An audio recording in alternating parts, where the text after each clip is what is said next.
जे वख वख साडे राह हो गए।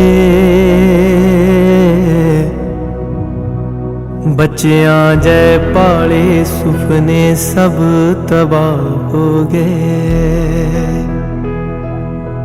की होया जे अड पड साडे राह हो गए। बच्चियां जै पाले सुपने सब तबाह हो गए।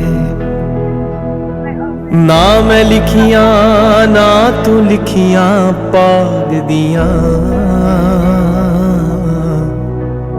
बिन चाहे फासले खाम खा हो गए।